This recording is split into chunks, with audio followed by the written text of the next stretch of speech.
오늘 주시는 하나님의 말씀은 시편 131편입니다. 오늘 이 시편 131편은 다윗이 지은 올라가는 자들의 노래입니다. 신앙의 위인들을 보게 되면 자기의 삶 속에서도 승리했지만 그러나 그 무엇보다도 하나님께로 올라가는 일에 승리했음을 보게 됩니다. 제가 승리라는 표현을 썼어요. 예배라고 하는 것이 그냥 시간 나서 또 여유가 있어서 그렇게 하는 것이 아닙니다. 힘을 내야 되고요. 그 짬을 내야 되고요. 그래서 승리를 해야 돼요. 자기와 싸워서 이겨야 되고요. 여러 가지 신앙생활을 제대로 하지 못하게 하는 것들을 극복을 해야 됩니다.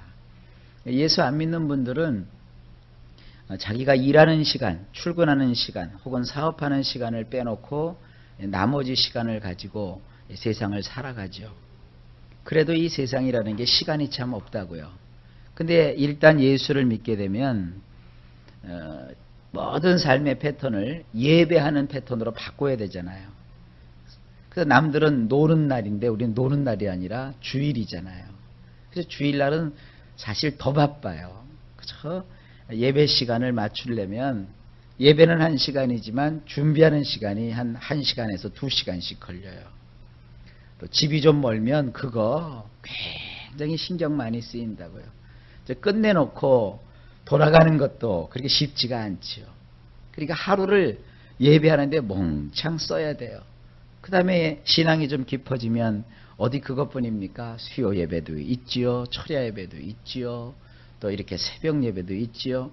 여러분 사실 이 새벽 예배를 시작하려고 하면 보통 신경 쓰이는 게 아니잖아요. 되게 여러분 경험을 했었을 거예요. 새벽에 일어나는데 습관이 들기 전에는 누가 깨워줍니까? 그럼 알람을 맞춰놓고 말이죠.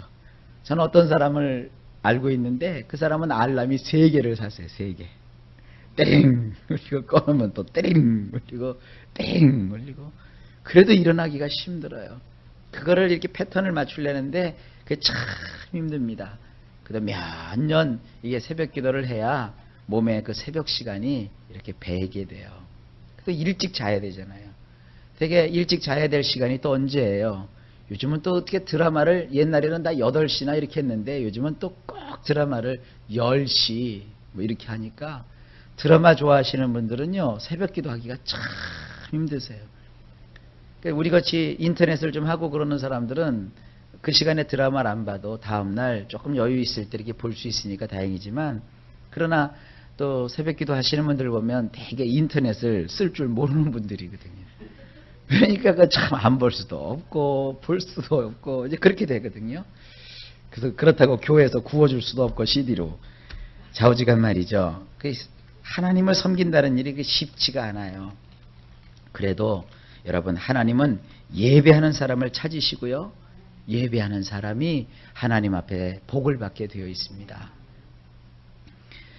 시편 이 131편 다윗이 올라가는 자들을 위해서 지은 노래입니다. 그 내용을 좀 보면요. 짧지만 참 많은 생각을 하게 합니다. 먼저 우리 성경으로 보면 여호와여 내 마음이 교만치 아니하고 내 눈이 높지 아니하오며 내가 큰 일과 미치지 못할 기이한 일을 힘쓰지 아니하나이다. 이걸 우리 성경으로 보면 이거 굉장히 사람이 검소해야 되고 또 굉장히 사람이 꿈을 소박하게 가져야 되겠구나 이렇게 생각할 수 있습니다. 근데 원문을 보면 좀 다르게 되어 있어요.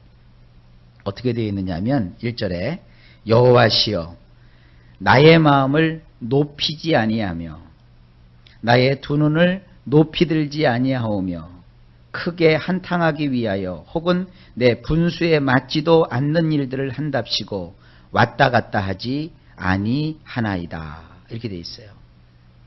여기 굉장히 좀 달라요. 우리 성경은 교만이라고 했는데 원문에는 교만이라는 말이 없고요. 높이다라는 말이 나오고요. 그 다음에 우리 성경에는 내 눈이 높지 아니했다 그랬더니 원문에는 내가 눈을 높이 들지 아니했다 이렇게 되어 있고요. 내가 큰 일에 힘쓰지 아니했다가 아니라 내가 크게 한탕하기 위해서 이렇게 되어 있고요. 그 다음에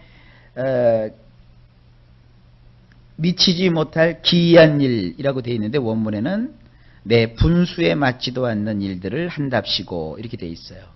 자, 이거를 한번 쉽게 얘기를 해봅시다.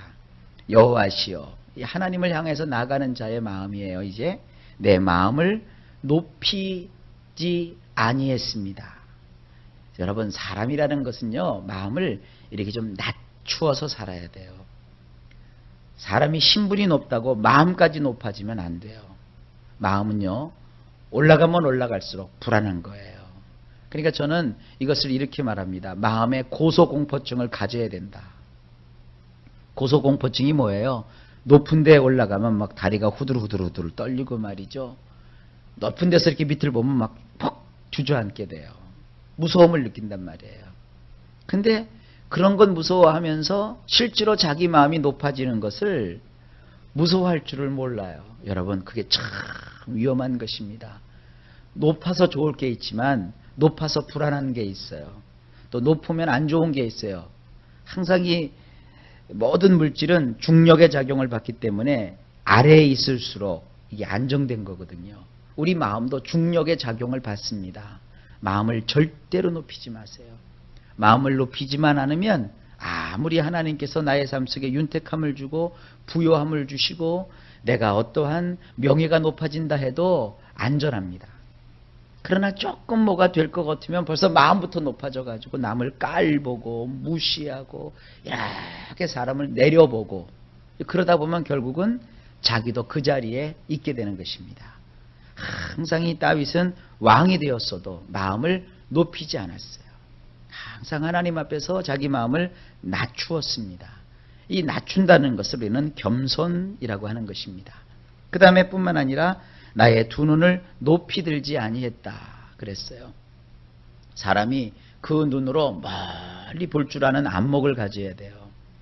그리고 그 눈으로 자기 자신을 섬세하게 살필 수 있는 그런 안목을 가져야 돼요. 근데 여기서 나오는 사람은요, 눈만 높아요. 눈 높으면 시집을 못 가요. 그렇지 않습니까? 자기 상황을 생각하지 않고 눈만 높인단 말이에요. 눈만. 자기는 남편감이 서울대를 나와야 된대요. 그리고 장동건을 닮아야 된대요. 뭐 해야 된대요. 생전 못 가요. 자기 꼴을 생각을 해야죠. 그래서 자기를 사랑해주고 또 자기를 위해주고 그리고 정말 진실하면 그것만큼 좋은 게 어디 있겠어요. 근데 자꾸 이렇게 눈만 자꾸 높여요. 여러분, 이것이 그냥 빈말이 아니에요. 소위 말하는 마담뚜라는 사람들이 있잖아요. 어떤 부잣집 아들, 또 성공한 무슨 어떤 남자, 그리고 돈 많은 집 여자, 이걸 이렇게 막 맞춰주려고 하니까 막 속이는 거예요. 뭐 대학을 좋게 나왔고 외국에 유학을 갔다 왔고 뭐 돈이 재산이 얼마고 뭐 이러고 그래서 붙여놔줘요. 대박 깨져요. 그리고 또 뭐 내 수준의 말이지 뭐 그런 사람하고 결혼할 수 있느냐. 이 세상이 풍조가 그래요. 그러니까 사람들이 행복을 잘 몰라요. 행복은요, 하나님이 참 감사하게도 돈 속에 감춰놓지 않았어요. 하나님은요, 참 고맙게도 말이죠, 인생의 즐거움을요 그렇게 높은 명예에 두지 않았어요. 여러분, 그렇다면 판사, 검사, 변호사들 행복해야 되잖아요. 정말 행복할까요? 글쎄요, 제가 만나본 몇몇 사람들은 굉장히 스스로 불행하게 느껴요. 어떤 의사는 말이죠, 그 돈을 얼마나 많이 버는가 하면 자기 와이프한테 그냥 한 달 용돈으로 2천만 원씩 줘요. 용돈으로 2천만 원이라니까요. 생활비가 아니라. 여러분들은 생활비 한 달에 20만 원도 별로 안 돼, 20만 원만 해도 달달달달달달 떨리는데 2천만 원씩 줘요. 그러니까 이 여자가 막 그 2천만 원 갖고 막 돈을 쓰고 다니는데 사실 그 남편이 불쌍해요. 의사라는 직업만큼 불쌍한 게 어디 있어요. 의사들 아침에 진료 시간이 보통 9시라고요. 그리고 저녁 6시까지 그냥 꼬박 앉아가지고 그 환자들을 보는 거예요. 여러분, 환자들이 와갖고 의사한테 방글방글 웃으면서 막 재미난 얘기하는 사람이 있어요. 여기가 아파요, 저기가 아파요, 왜 치료를 받아도 이래요. 항상 침침한 것만 본다고요. 그 의사가 하얀 가운을 입고 굉장히 좋을 것 같지만 저는 의사가 좋을 게 하나도 없어요. 더군다나 외과 의사들은 맨날 피를 봐야 되잖아요. 나는 그 외과 수술실에 한번 들어갔다가 이게 목공소인지 병원인지 세상에 별게 다 있어요. 톱도 있고요.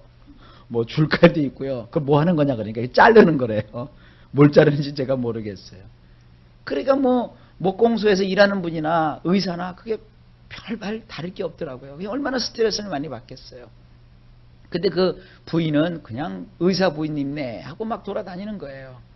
근데 그분이 교회를 와가지고 말이죠. 헌금하는 걸 봤는데 헌금 봉투에 10,000원짜리 한 장을 넣었더라고요. 우리도 10,000원은 해요. 2천만 원씩 버는 사람은 10,000원이 아니죠. 그 남살스럽게 10,000원이 뭐예요. 최소한 10만 원에서 100만 원은 넣어야 그게 그 사람 수준에 맞는 헌금인데 하나님께는 짜요. 그리고 막 명품 매장을 돌아다니면서 핸드백도 막 한 300만 원, 500만 원짜리를 들고 다녀요. 우리는 3만 원짜리가 그 사람은 300만 원짜리요. 우리는 사실은 길거리 지나가다가도 골라 떨이 해갖고 사는 거 그거 2만 원짜리 가방도 아까워서 살까 말까 하잖아요. 여러분 그게 정상이에요. 그런데 한 300만 원짜리 500만 원짜리 백 들고 다니는 사람은 길거리에서 10,000원짜리 5,000원짜리 막 이렇게 그거 막 골라서 웅성웅성 사는 걸 보면서 아이고 인생이 왜 이렇게 추접해. 어떻게 저런 걸 살려고 저렇게 해. 아이고 상존 못할 인간들이야. 그리고 하나님께 10,000원 하는 주제에. 여러분 그게 마음을 높이는 거예요. 그런 사람들이 정말 행복하겠어요. 여러분들은 시장 가서 콩나물 하나를 사더라도 단골이 있고 말이죠.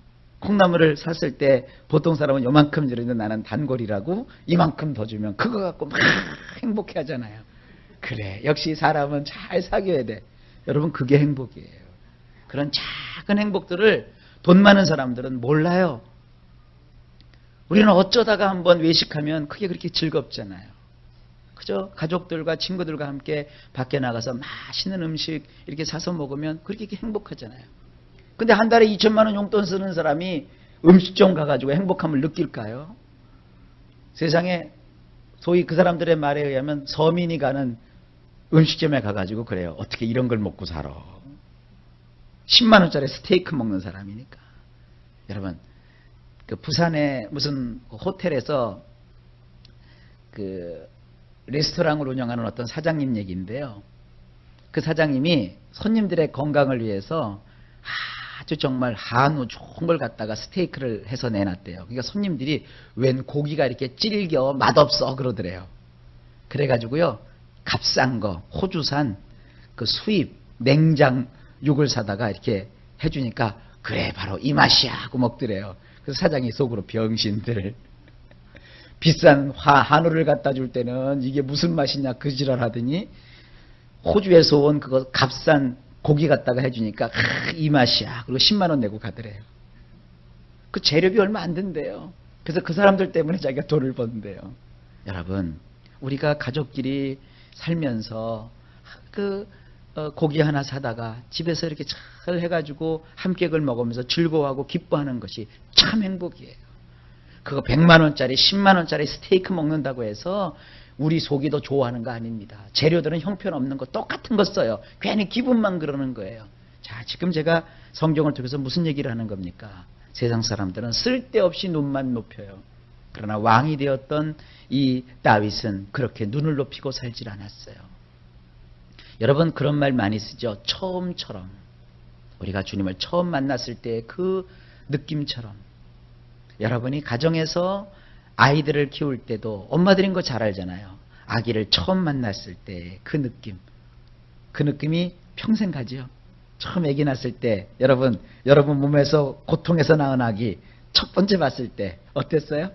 되게 엄마들이 제일 먼저 하는 얘기가 그렇대요. 고맙다래요. 고맙다.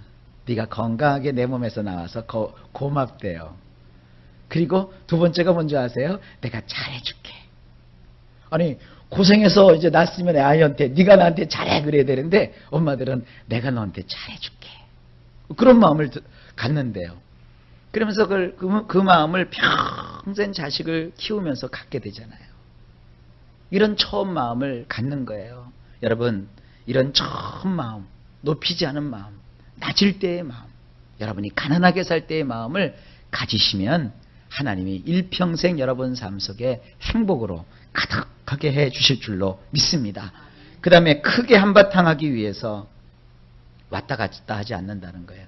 사람이요, 성실하게 자기가 할 수 있는 일들을 하면 결국은 복을 받아요. 근데 그냥 크게 한 건 하려고 이렇게 하는 사람들 보면 인생이요, 어쩌다 정말 한번 대박이 터지면 좋긴 좋지요. 그러나 그 인생이 평안하질 않아요. 그 다음에 분수에 맞지도 않는 일을 한답시고 허둥지둥 되면 안 돼요. 그래서 사람이 꿈만 크게 가지면 안 돼요. 그 꿈을 이루기 위해서 노력도 같이 해야 되는 거예요. 그래야 분수에 맞게끔 삶을 살 수 있는 것입니다. 좌우지간 오늘 이렇게 다윗이 이런 마음을 가지고 하나님을 향하여 나오는 것이에요. 그리고 2절에 보면, 우리 성경에 보면 실로 내가 내 심령으로 고요하고 평안케 하기를 젖된 아이가 그 어미 품에 있음 같게 하였나니 내 중심이 젖된 아이와 같도다.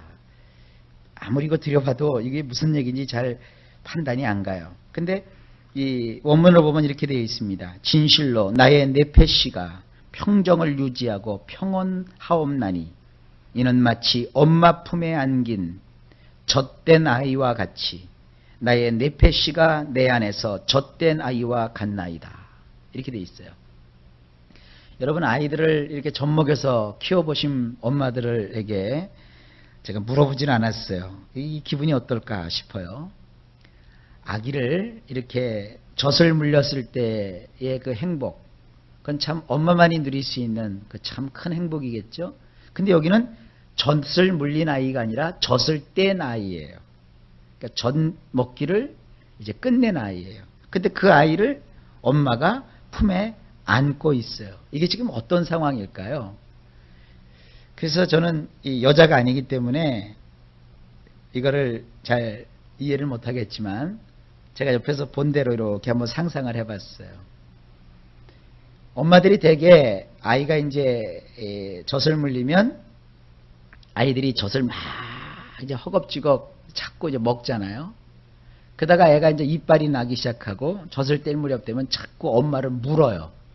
꽉꽉 물어요. 그럼 이제 엄마가 거기다 이제 고추장 발라놓죠. 어떤 엄마들은 잔인하게 마이신을 뿌려놔요 또. 그래서 어쨌든 이제 애가 젖을 뗐어요. 그때부터 엄마는 비상이요. 그러나서는 엄마가 그런 얘기를 해요. 아이고, 그래도 젖 먹일 때가 편안했지. 애가 젖을 떼놓고 나면 그때부터는 어떻게 돼요? 수유기가 끝나면 이제부터는 기어다니고 뛰어다니고 말썽을 피울 때예요. 그럼 엄마들이 애기 뒤에서 졸졸졸졸 쫓아다녀야 돼요. 애가 이제 걸음을 뛰기 시작하면 그때부터는 엄마들이 긴장을 해요. 아무거나 만지죠. 아무거나 집어먹지요. 그냥 애가 그렇게 다녀요. 그러다가 애가 이제 한참 움직이면 어떻게 돼요? 피곤해요. 피곤하면 이 갓 젖을 뗀 놈은 그냥 누워서 앉아요. 보채거나 칭얼대거나 그러다가 이제 결국 자기에게 젖을 먹였던 엄마의 품에 안겨서 새끈새끈 잠을 들어요. 그러면 엄마가 이걸 안고 나서 애를 재우면서 머리를 쓰다듬어주고 얼굴을 이렇게 만져가면서 아이고 이 말썽쟁이 요 개구쟁이. 그래서 자는 애도 그렇게 이쁜가 봐요. 그 안고서 막 코도 닦아주고 이렇게 하고 또 어떤 엄마는 침 발라서 막 이렇게 닦아주고 애기를 자기 품에 안겨놓고 이렇게 막 재워요. 그래서 피곤한 줄 몰라요. 근데 아기가 그렇게 젖대고 나서 세상이 막 궁금해갖고 여기저기 막 다니다가 엄마 품에 들어가서 새끈새끈 단잠을 자요. 지금 그거를 여러분 생각해 보시면 돼요. 그랬는데 그 상황이 지금 어떻게 되느냐. 다시 한번 2절을 읽어보세요. 진실로 나의 네페시가 평정을 유지하고 평온하옵나이다. 마치 엄마 품에 안긴 젖된 아이와 같이 나의 네페시가 내 안에서 젖된 아이와 같나이다. 그러니까 다윗이 세상을 살아가는 자기를 젖을 막 떼고 세상을 아장아장 걸어다니면서 이것도 손대보고 저것도 손대보고. 제일 무서울 때가 언제예요? 이렇게 벽에 지나가면 구멍이 보이거든요. 근데 그 구멍이 어른 볼 때는 작지만 애들 볼 때는 알맞아요. 거기다가 애들이 엄지손가락 넣어보면 안 들어가잖아요. 새끼손가락을 푹 집어넣고 찌릿 하고 감전이 된다. 그 엄마가 제일 무서우니까 애기 있는 집은 저기 돼지코라고 하는 콘센트 구멍 다 막아놓잖아요. 그렇게 막 그냥 이것저것 손대니까 뭘 모르는 거예요. 그러다가도 피곤했을 때 엄마 품에 착 안겨서 편안하게 평정을 유지하면서 자른 아이처럼 하나님을 믿는 다윗이 이 세상에서 하나님을 바라보며 그렇게 자기가 안식을 누린다는 거예요. 여러분, 하나님의 품이 엄마의 품과 같습니다. 세상 살면서 힘들고 지치지요? 어디서 위로받으시겠어요? 하나님의 품 안에서 여러분들 편안하게 안식하는 다윗처럼 우리도 그렇게 되시기를 예수님의 이름으로 축원합니다. 그 다음에 마지막 3절, 이스라엘아 지금부터 영원까지 여호와를 바랄지어다. 이스라엘은 여호와를 기다리되 지금부터 영원까지 할지니라. 바로 처음처럼이라는 거예요. 갓 젖된 아이가 엄마 품 안에서 평안하게 잠이 드는 것처럼 우리도 평생을 살면서 젖된 아이처럼 그 처음 마음을 잊지 않고 늘 하나님을 기대며 하나님을 의지하고 그분만을 나의 하나님으로 삼는 일을 지금부터 영원까지 계속하라 라는 이런 말씀입니다. 여러분, 그렇습니다. 우리가 하나님을 바라보는 것입니다. 하나님을 의지하는 것입니다. 그리고 하나님 앞에서 우리 자신을 쓸데없이 높이지 맙시다. 돈이 많아져도 하나님이 복을 주셔서 여러분이 사람들 앞에서 높아져도 많은 명예를 가진다고 해도 그리고 여러분들이 기도했던 자녀들이 잘 돼서 그야말로 사자 들어가는 직업이 되고 그리고 많은 사람들이 여러분들을 향하여 복된 부모라고 할도 여러분 마음을 조금 더 높이지 마시고 하나님 앞에서 겸손하게 자기 자신을 처음처럼 하나님만을 의지하는 이런 성도들이 꼭 되셔야 됩니다. 바로 이것을 요구하는 시편입니다. 이런 마음으로 하나님을 향하여 올라가는 겁니다. 우리 모두에게 이런 큰 신앙의 축복이 있기를 예수님의 이름으로 축원합니다.